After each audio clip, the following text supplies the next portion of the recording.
it's Monday, August 29th, and that means it's time for another episode of Nonprofit Conversations. I'm your host, Cecilia Sapp. I'm the principal and founder of Rogue Tulips Consulting, and thanks for joining us. And to our global audience, good morning, good afternoon, or good evening, wherever you may be.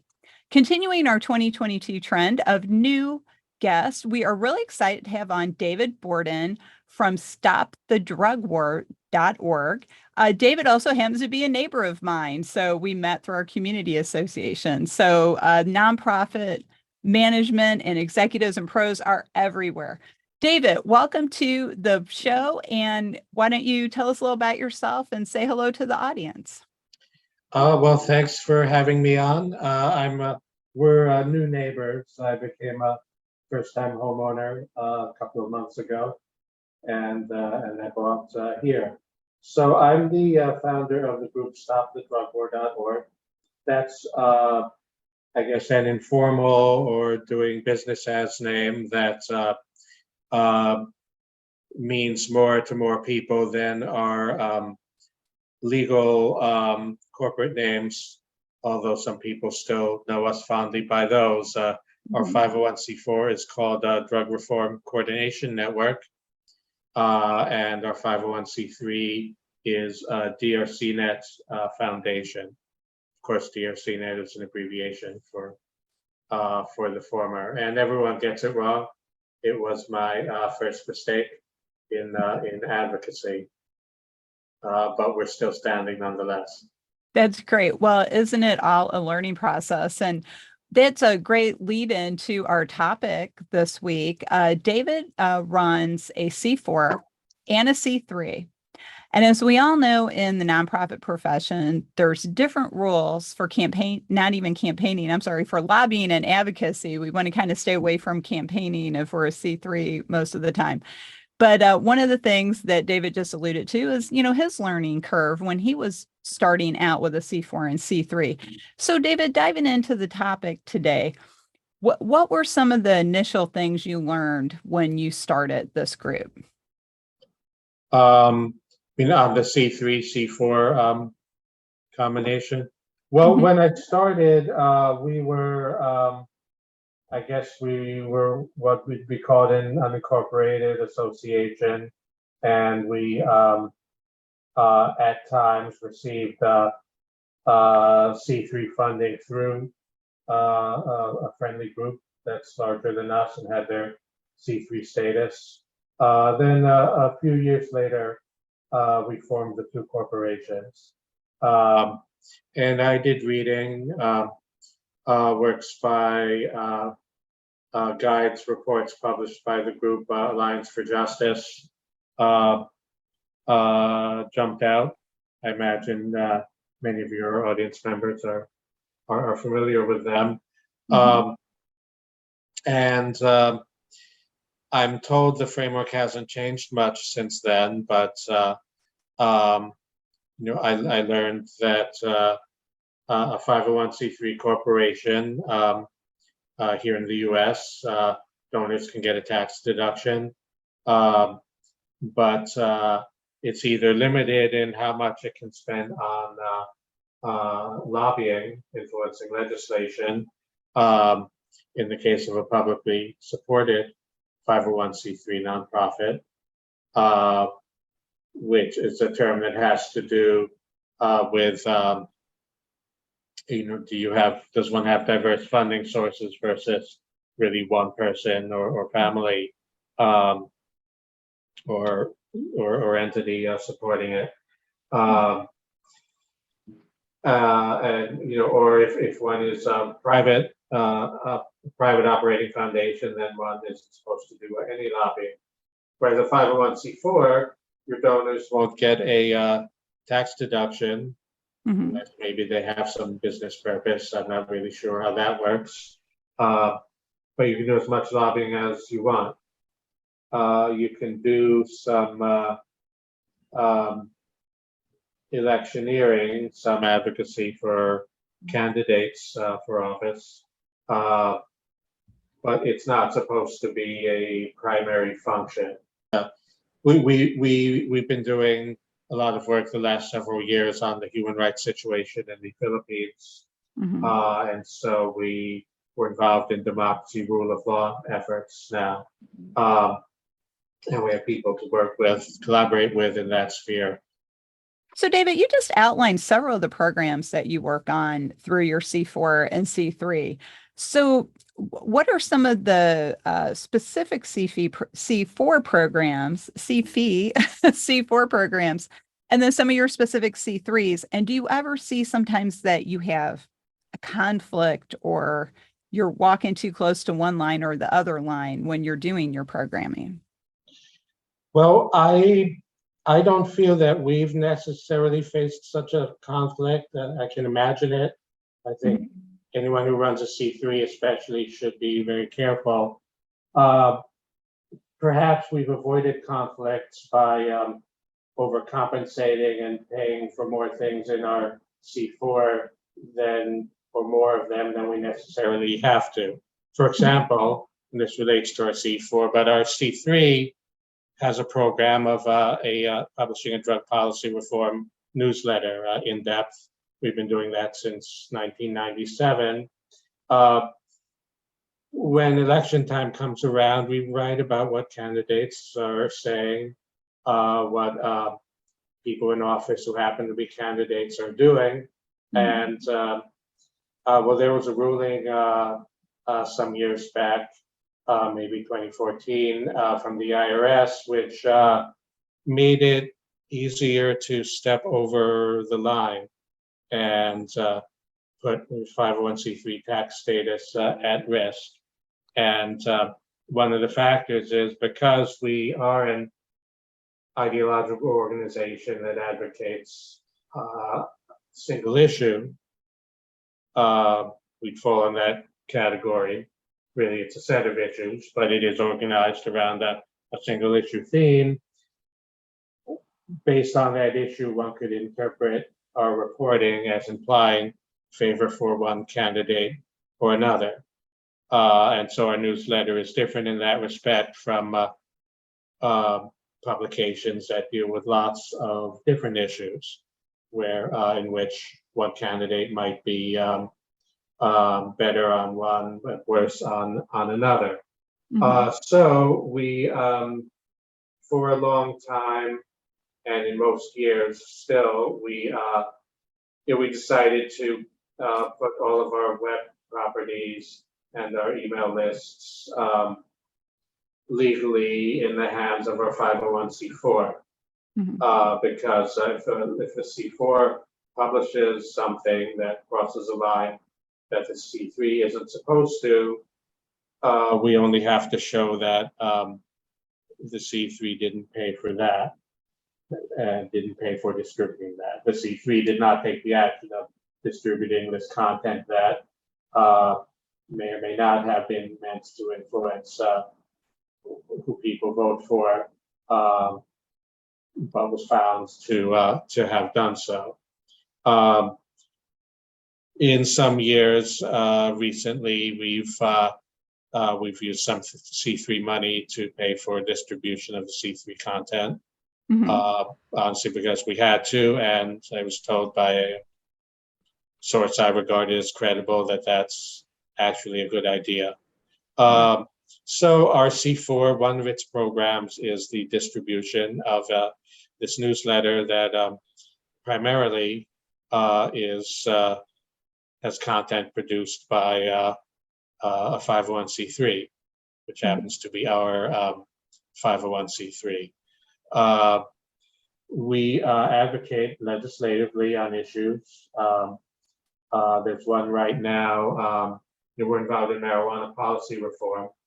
And one of the few things that is believed to be possible federally right now is to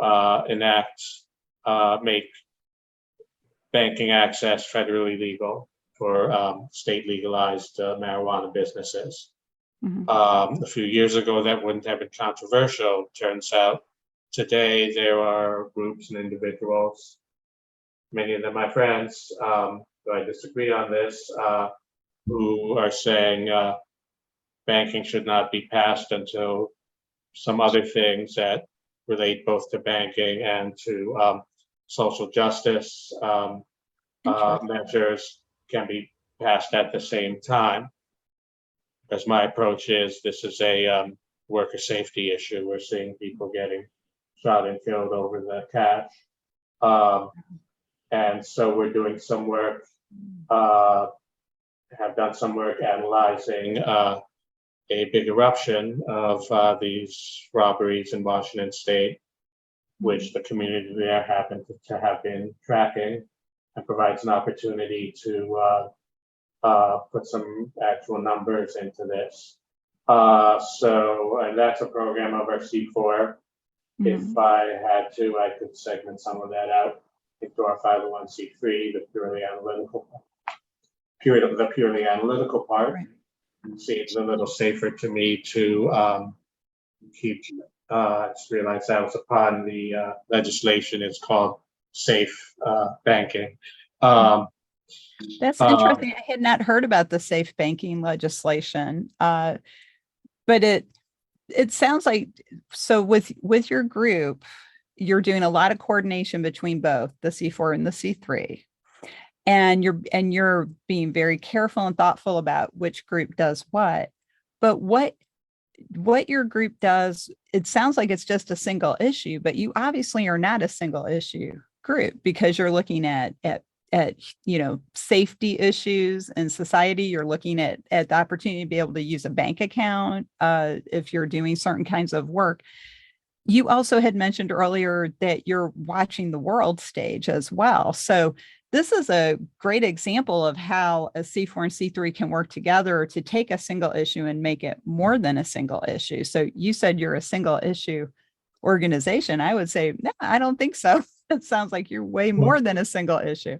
Yeah, well, it depends how one measures it, which probably is the case for everything. But drug policy ties into so many different things, and we have a view, and this is, I know this would be controversial for some. We believe in broad legalization and not a free for all, but regulation with legal availability for adults, different structures to handle different drugs, some of them with a lot more care and attention paid than others, not just for marijuana. Well, that's a philosophy, and it's only happening right now with marijuana. Maybe some of the psychedelics getting close to that. We work on other things that relate to it, the criminal justice issues, sentencing reform, policing, public health issues like promoting availability of naloxone and having syringe exchange programs, international human rights. I mentioned the Philippines issue, where they've had extrajudicial drug war killings, and we've become involved in rule of law efforts for that.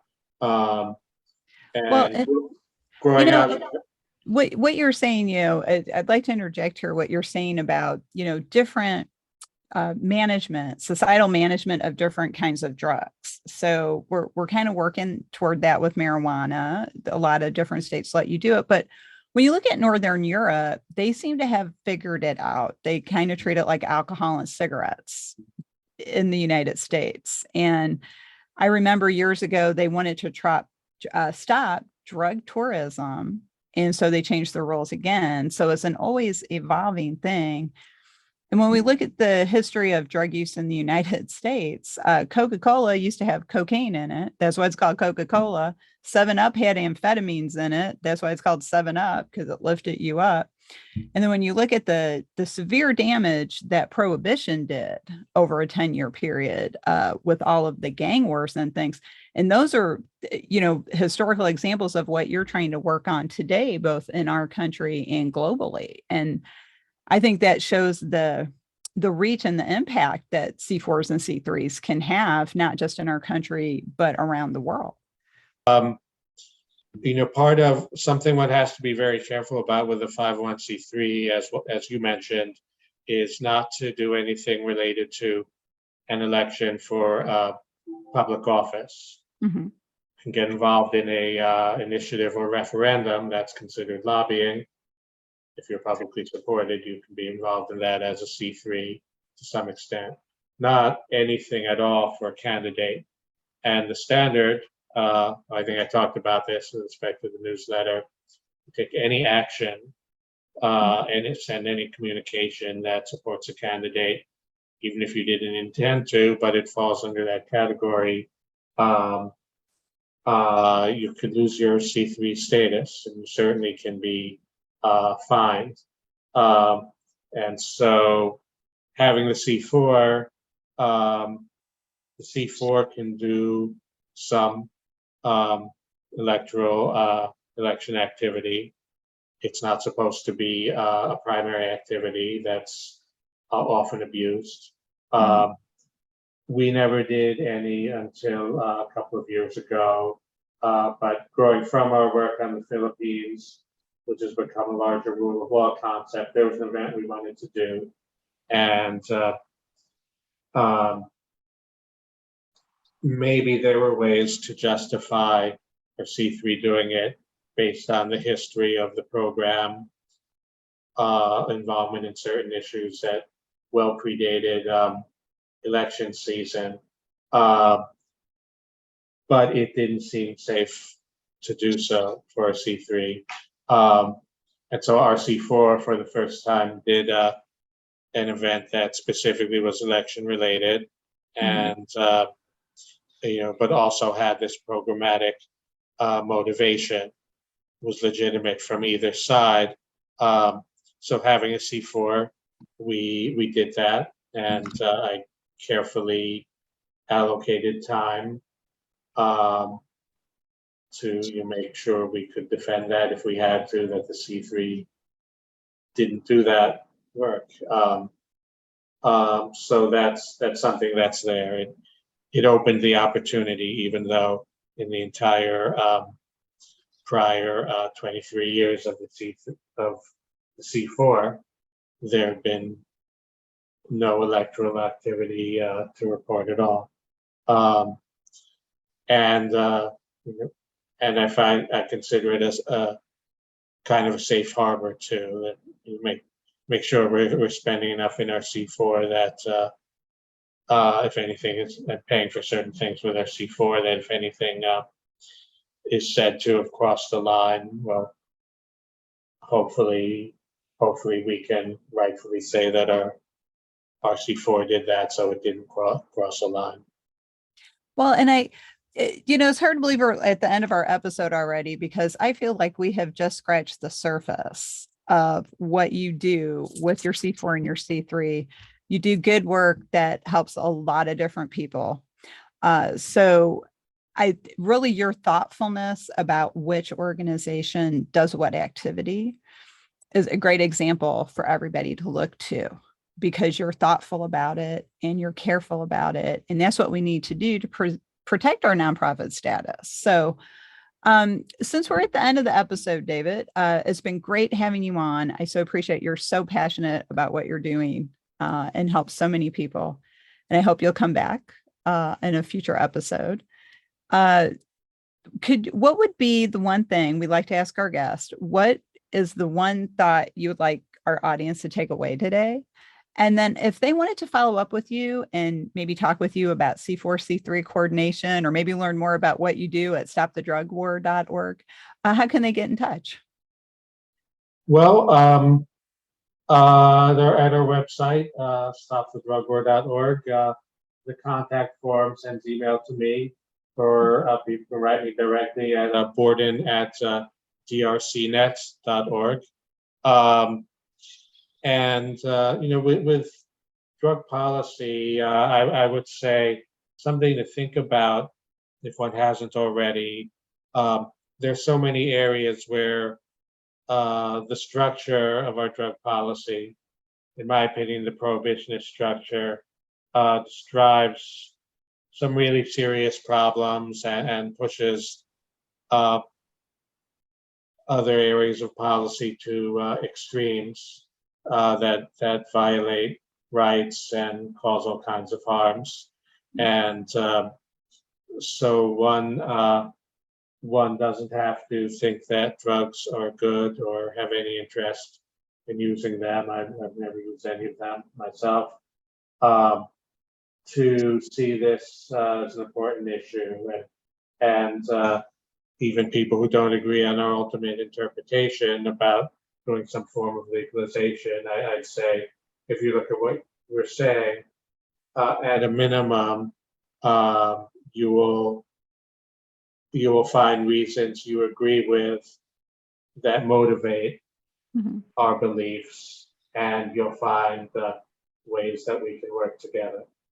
Right. Oh, that's great. Well, thank you. That's a great summation. Our show is focused on nonprofit management, and I think David did a great job explaining some of the complexities of managing a C4 and a C3 for us. So, David, thank you again for joining us and for sharing your experiences and your story about C4s and C3s.